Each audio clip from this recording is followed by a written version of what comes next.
Joe Bob's Last Call and Nightbreed on TNT. Hey, Joe Bob Briggs still here. And the Roaches close with a rousing gospel number. Great movie, kind of a sweet movie. Not the kind of thing you would really expect to be made by MTV. Okay, let me remind you once more that next week is the first annual Joe Bob Briggs Family Christmas Special, A Very Joe Bob Christmas, with a reunion of all the Briggses from all the areas of Texas and even as far east as Pickensville, Alabama.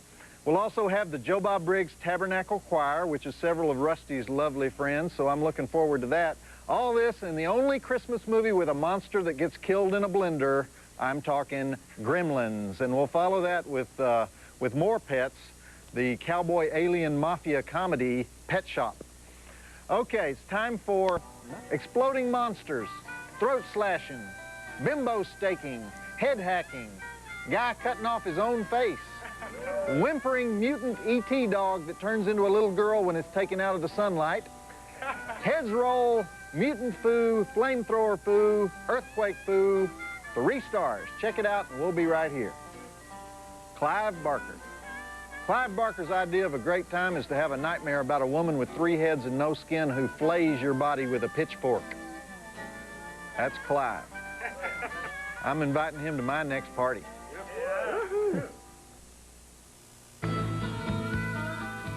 Back to Joe Bob's Last Call and Nightbreed on TNT.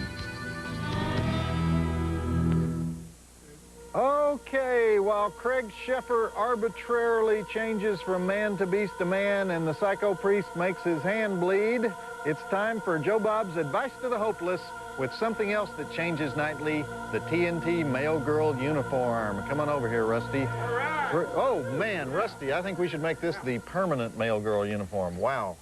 I'll take that as a compliment. Is this approved by the post office, what you're wearing here? It's personally inspected by the postmaster himself. While it's on you or while it's off you? I'm just kidding. Actually, it's inspected by your producer. David? Why would David be inspecting wardrobe? He's a real hands-on producer. Oh, he looks after every little detail, doesn't he?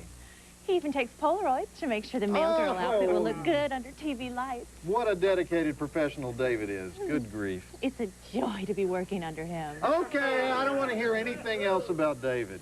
What do you got? Here's a letter from Jabari Broden of Jackson, Mississippi. Okay. Jackson. I've been to Jackson. Mr. Briggs, you talk too much. People think that was bleeped, but I can actually talk that way, like in the Kung Fu movies.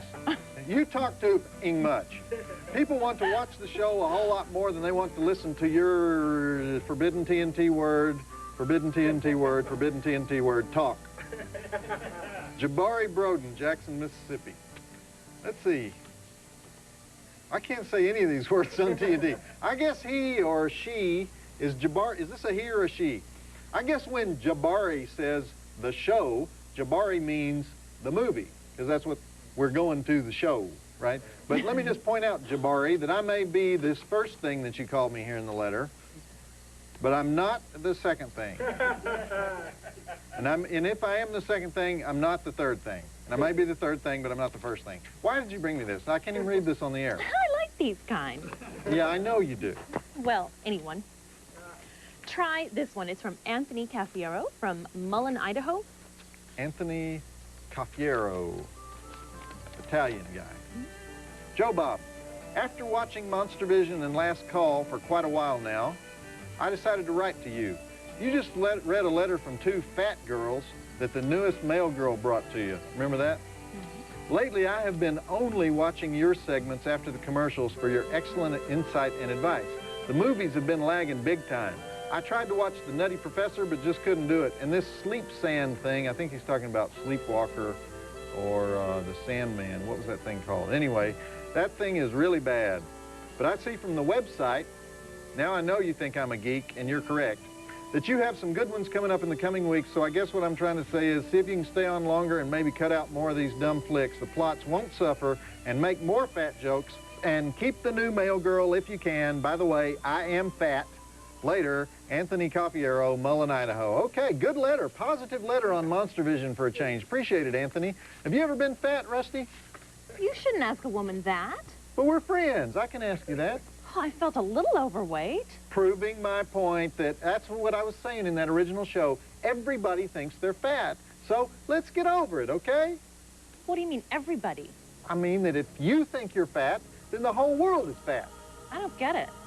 Forget it. I'm just trying to inject a little phony New Age sentiment is what I'm trying to do. What's that? Well, that's the idea that we're all okay even though we're all actually screwed up. You just say things like that makes the people feel better. Are you saying I'm fat? No, you're definitely not fat. I'm not saying you're fat. Because I feel fat. Please, you're kidding, right? I think I could lose 2 or 3 pounds. I rest my case.